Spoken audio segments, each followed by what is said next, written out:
A bold attempt by the EU. Following a meeting in Bulgaria, European leaders agreed to stick to the Iran deal and defend European companies doing business with Tehran against US sanctions. As to the Iran nuclear deal, we agreed unanimously that the EU will stay in the agreement as long as Iran remains fully committed to it. Additionally, the Commission was given a green light to be ready to act whenever European interests are affected. Now we're coming to the last group of people who are kind of feeling that the US cannot be trusted in the long run, and those countries are the European allies in the EU, and I would predict very soon the allies within NATO. The move comes after US President Donald Trump withdrew from the 2015 historic accord and imposed fresh sanctions on Iran. Regarding Iran, since the beginning, Europe stands united with the desire to construct the region's peace and stability, the one that we have always defended, the one raised before the UN General Assembly last September that considers the 2015 nuclear deal is an important element for this balance, and this is why we support it. The European Council is also activating a law that prevents European firms from complying with US sanctions on Iran.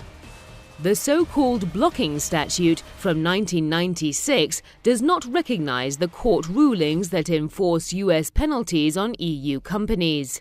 The statute is the most powerful immediate tool at the disposal of the bloc to protect its interests and save the Iran deal.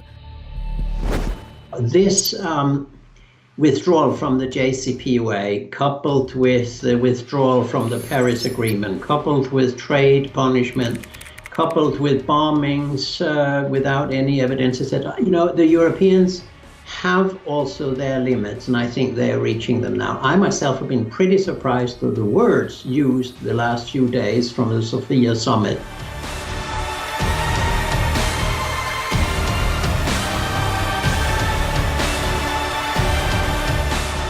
US sanctions against Iran come at a critical juncture in world politics.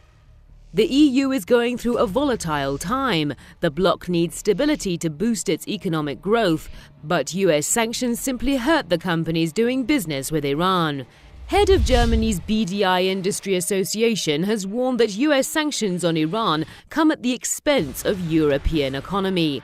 The association also says Washington's exit from the Iran nuclear deal has created dramatic legal uncertainty for German companies.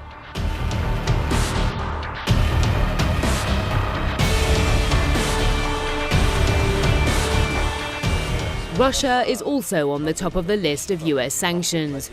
The US is at loggerheads with Russia and is trying to push EU countries away from Moscow. And now comes, if you look at it objectively, anyone can see that Europeans, Germany in particular, has a very clear interest in working with Russia.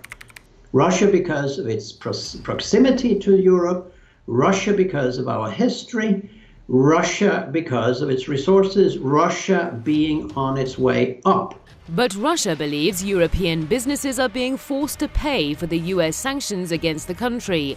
Moscow says the punitive measures are aimed at promoting US interests. If you treat us this way, we will begin to do more what we think we should do for our own interest. And our own interest economically, culturally, and security-wise is to have it doesn't mean that you have to love them, a good relationship with Russia. Russia and the EU are currently constructing a pipeline known as Nord Stream 2 to carry Russia's gas to Europe. Washington is opposed to the plan in order to shore up its own exports.